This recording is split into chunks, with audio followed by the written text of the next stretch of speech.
Të pakët janë ata futbollistë të cilët kanë arritur që të fitojnë respektin e çdo tifozërie, pavarësisht se janë larguar nga një skuadër dhe kanë ikur që të luajnë me rivalët e tyre.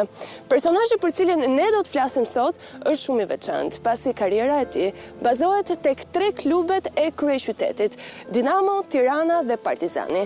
Ka dalë kampion në karrierën e tij si futbollist, ndërsa synon që edhe sot të jetë i tillë, por këtë herë në postin e drejtorit sportiv të Dinamo. Me mua sot Luan Pinari. Faleminderit shumë që pranuat ftesën. Faleminderit ju për këtë ftesë.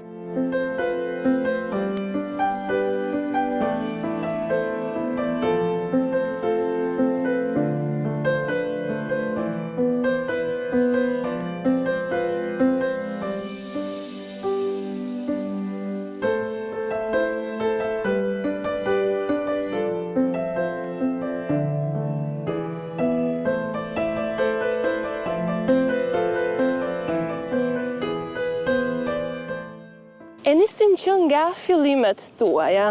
Si çdo fëmijë, besoj pasioni për futbollin ka nisur që kur ishit fare i vogël, në moshën 10 apo 9 vjeçare? Hapat e parë kanë nisur në moshën 10 vjeçare, kur na dhanë mundësinë për të afruar atëherë tek Dinamo, pas një përzgjedhje që u bën me gjithë fëmijët e shkollave të kësaj moshe në Tiranë.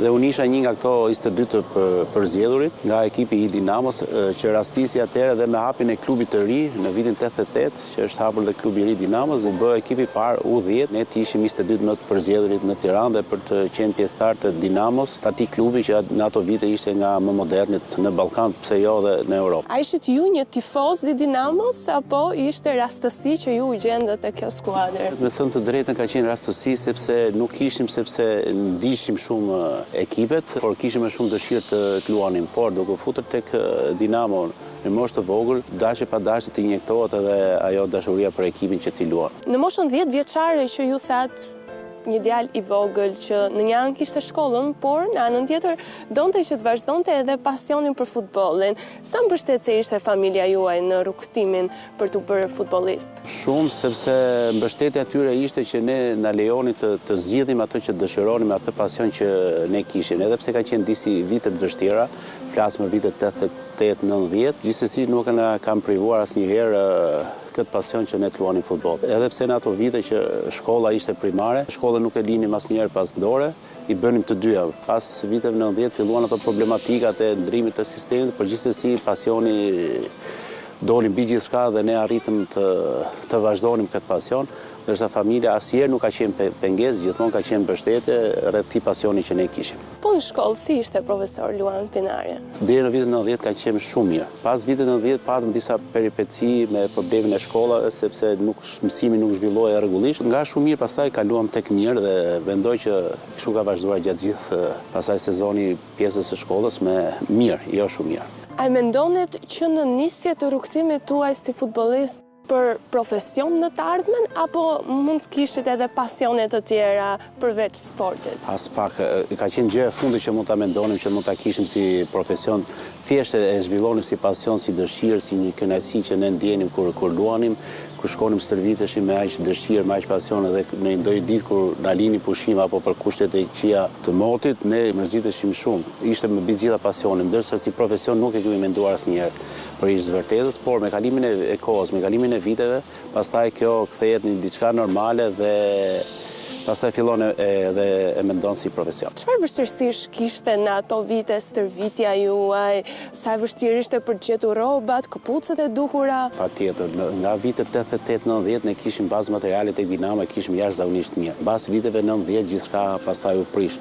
Dhe ne kemi pasur një distancë nga rrugë Elbasani për të shkuar tek fushat e Dinamos, kemi pasur pak vështirësi, ishim 3-4 shokë që ne shkonim bashkë dhe na dojnë një mjet për transport, autobusat, ishin shumë e vështirë për shkuar dhe ne gjatë gjithë kohës ne bënim këtë rrugë, bënim këmbë. Na kapte errësira nata në ato periudhë, ishte shumë e vështirë, pastaj familjet ishin të merakosura kur ktheheshim në shtëpi, por ne vazhdonim stërvitje derisa mund na lejonte shikimi. Pastaj ato si moshë e vogël, gjatë rrugës kishim edhe ato lorja tona apo diçka të tillë dhe u shkonim në shtëpi ndoshta kishim ato konfrontim dhe para me familjen që për vonesat apo gjërat e tjera, sepse ishte me të vërtet një kohë shumë e papërshtatshme. Cili ka qenë ai trajner që themi ju pikasi me talentin tuaj dhe ju dha një mbështetje shumë të madhe në fillimet tuaja?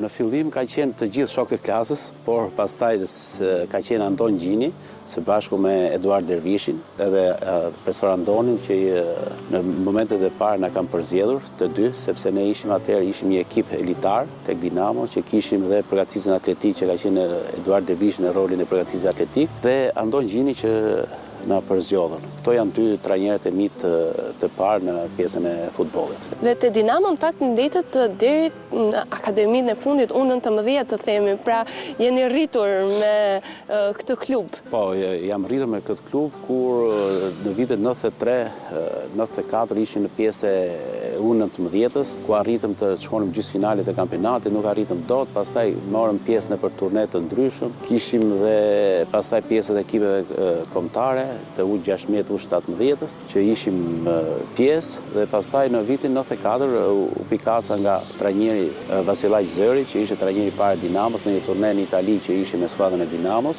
Ai ishte i pari që më pa në atë turne dhe mbas ndeshjes më tha, kur themi në Tiranë të dua në stërvitje me ekipin e parë. Profesor, le të mbetemi pak tek ajo ftesa e parë për në skuadrën e parë të Dinamos. Më trego pak si e pritët, pasi ëndra që kishit fëmijë tani u konkretizua duke arritur të bëheshit futbollist profesionist i Dinamos. Më duket si diçka normale, nuk i kisha dhënë një rëndësi, dhe me thënë drejtën kur u kthyem nga Italia në Shqipëri, ishte ditë e martë paradite, kishim një stërvitje atletike nga liçeni dhe më erdhi mirë se do leja shkollën dhe kam qenë vit 2 gjimnast tek Ismaili dhe shkova në stërvitje. Bënë në ora 9 stërvitjen paradite dhe më dukte diçka normale. Aty më pritën mirë të gjithë. Çfarë skuadri ishte ajo, e mbani mend? Patjetër. Si ishte ndërtuar? Ishte një skuadër ndërtuar me lojtarë që ishin me eksperiencë, ka pas 2 lojtarë që ishin dhe para viteve 90, siç ka qenë trajneri aktualisht Daja, që ka qenë pjesë atij ekipi. Ka pas dhe lojtarë me eksperiencë dhe lojtarë të ri që ishin afruar, po ishin pak edhe më të mëdhej se unë. Shumë pak njihja, 2 veta njëja nga ai ekip. Dinamo shuhet për të mirëpritur lojtarët e ri dhe është një ambient jashtëzakonisht i mirë për lojtarë dhe unë ndjeva mirë në momentin e parë që kam shkuar aty. Edhe na kanë ndihmuar sepse ne stërviteshim në fushat afër ekipit parë dhe kjo gjë na bëri disi më të lehtë dhe më duk diçka normale nga një fushë poshtë hipa tek një fushë sipër. Po ndeshjen e parë, debutimin me fanellën e kryeqytetasve. E mbani mend? Patjetër që e mbaj mend. A kishit një emocion ndryshe apo sërish i ftohtë siç pritët dhe ftesën nga skuadra? Një tetori 94, kemi pas një ndeshje me Besën e Kavajës. Kisha 5 ditë që isha stërvitur me ekipin e parë dhe kur më tha profesori që do të luash, më duk si diçka që nuk e prisja në fillim, por nuk e mora fare, absolutisht nuk kisha një farë presioni apo diçka të tillë, e mora diçka. Gjë më thjesht për mua ishte të hidhesha në fushën e lojës dhe të luaja. Dhe lojtari që e kishte marr bluzën, kur dëgjoi që do luaj unë, ma sodi tha vazhdo të ecë mbar dhe suksese. Dhe e kam veshur atë bluzë dhe kemi luajtur dhe kemi fituar 4-0. Në atë ndeshje kemi marrë dhe një premio në fund që aty pastaj fillova duke e kuptuar që rëndësinë që ky sport kishte realisht nga ana profesionale. Ka qenë një ndeshje që domethënë që kemi zhvilluar një ndeshje të mirë, kam zhvilluar një ndeshje të mirë. Nga aty pastaj u shikova me sy tjetër edhe nga lojtarët e tjerë që nuk më njihnin aq sa duat, edhe pse më kishin parë stërvitje, por gjithsesi ndeshja e parë nuk harrohet, unë e mbaj mend me datë, me orë dhe me ditë. Prove, kurioz dhe jam, premio tani i dim, po atëherë deri në çfarë vlerash shkonte? Atëherë ka qenë 20.000 lekë vjetra. Për lojtar? Për lojtar. Aq sa më qelloi më rastisit merja, unë kanë qenë 4-5.000 lekësha, që kur mi dhanë, për shembull, filloi i numëroja gjatë gjithë rrugës derisa të shkoja në shtëpi. Me atë gëzimin e madh që do të çoja diçka në shtëpi për atë sakrificë që kishin bërë familja ime, shtëpisë time, sigurisht nuk më pranuan të më mbanin, por unë thash, kjo është premio për ju e para dhe kështu do vazhdoj gjatë gjithë kohës. Dhe në fakt, viti 94-95, mund të themi që ishte një nga vitet më të suksesshëm tuajt, pasi jo vetëm që morit ftesë nga Dinamo, por u thirrët edhe nga Kombëtarja? Kombëtarja ka qenë pak më vonë, ka qenë ekipet shpresa. Unë i kam luajtur me të gjitha moshat e ekipeve kombëtare, i kam marrë shkallë. Ishte një ekipi i shpresave që pas një dënimi u rikthye përsëri që të luanim dhe në vitin pak më vonë jemi thirrur edhe nga ekipi kombëtar duke parë paraqitjet e mira në kampionat, por edhe sigurisht me ekipin shpresa. Po skuadrën e kuqezimve atëherë? Ka qenë një skuadër shumë e fortë. Me çfarë emrash? Të gjithë emrat, unë t'i them, formacioni ishte Port, ka qenë Strakosha, ka qenë qendërmbrojtës Shulku, kam luajtur unë me Fakajn, Gëshetoni, pastaj ishte Xhumba, ishte periudha që Lala luante mbrojtësi djathtë dhe Haxhi mbrojtësi majt, Vata kapiteni, përpara mbrojtës Bledar Kola dhe Alban Bushi. Mësulmi ishte Rakli dhe Tare. Shumë emra të njohur edhe sot e kësaj dite janë ende legjenda padyshim të kombëtarisë shqiptare. Po, këto më veçor si ndeshjen më emocionuese mbase me përfaqësuesen shqiptare. Mendoj edhe atëherë kur shënuat edhe golin apo jo? Po, ka qenë një ndeshje, ajo ka qenë ndeshje miqësore, por ndeshja më emocionuese për mua ka qenë një ndeshje miqësore me Maqedoninë, kur nuk kisha thirrur sepse kisha një dënim në ekipin kombëtar për një karton të kuq që kisha marrë. Dhe unë isha në shkollë dhe kur më erdhën më lajmëruan sepse atëherë nuk kishte këto mjete që të lajmërojnë dhe më gjetën në shok pas shoku dhe më lajmëruan që duhet të paraqitesh në Linz tek ekipi kombëtar. Kam shkuar ashtu siç isha, sa mora kputucët dhe ika dhe familja. Nuk e dini që unë isha grumbulluar me ekipin kombëtar sepse nuk kisha ku t'i lajmëroj, vetëm kur e kam parë veten që unë isha në formacionat ndeshje sepse pati problematika të motit që disa lojtarë nuk kishin ardhur dhe më thirrë dhe unë gjithmonë sa kam qenë herë pjesëtar, kam qenë gjithmonë në formacion. Dhe zhvillova një ndeshje shumë të mirë aty, ku rash dhe në sy të disa menaxherëve që pastaj më bën dhe një ftesë, por ajo ka qenë ndeshje më emocionueshme sepse me të vërtetë nuk e prisja. Punë 2 orësh ka qenë, kam shkuar në grumbullim, nga grumbullimi në stadium, aty jam bërë gati dhe kam luajtur dhe me të vërtetë kam zhvilluar një ndeshje të mirë. Atëherë keni qenë pjesë e Dinamos? Po. Pra, ende nuk ishit bërë transferimin në... Po, mund ta dim për shembull ofertat nga menaxherët që ju pikasën? Ishin oferta për...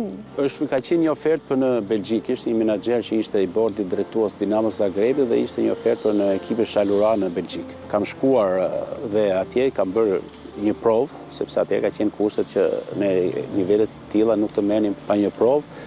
E kam kaluar provën me sukses, por pa ta filluar atë pjesën e dëmtimit që kisha tek gjuri dhe kisha diçka, dhe ato më sugjeruan që të qëndroja, vazhdoja të qëndroja aty rreth 2 muaj.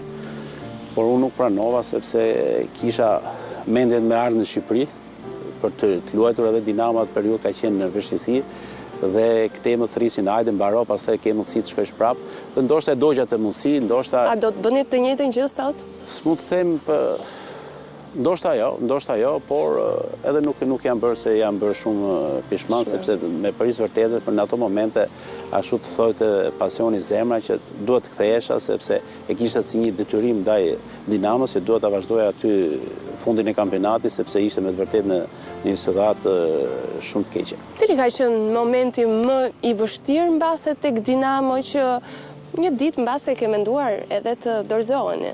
Në ato periudhë ka qenë shumica kohës kemi qenë në momente të vështira, por kemi pas edhe në vitin 95-96 kemi pas momente të mira ku ishim dhe pretendent, por në merkaton e janarit në larguan 2-3 lojtarë dhe aty pastaj humbëm atë stofin e pretendentit. Por kemi pasur vështirësi, ka qenë 2 vite që kemi luftuar për mbijetesë, sepse ishte një kampionat shumë i vështirë. Dinamo ka qenë një skuadër pa përkrahje në ato momente kur ne bënim maksimumin për të fituar në Tiranë, ndërsa kur shohej në përrethë pothuajse pa shkuar ti e filloi lojën me 1-0 apo 2-0 sepse ashtu ka qenë periudha, ka qenë situatë shumë vështirë dhe gjyqtarët ishin në kushte shumë të vështira dhe shumë rrallë fitohej jashtë dhe duke humbur gjithë ndeshjet jashtë pothuajse dhe brenda me zor fitohej se në Tiranë luajë futboll. Kanë qenë momente të vështira dhe ja kemi dalë.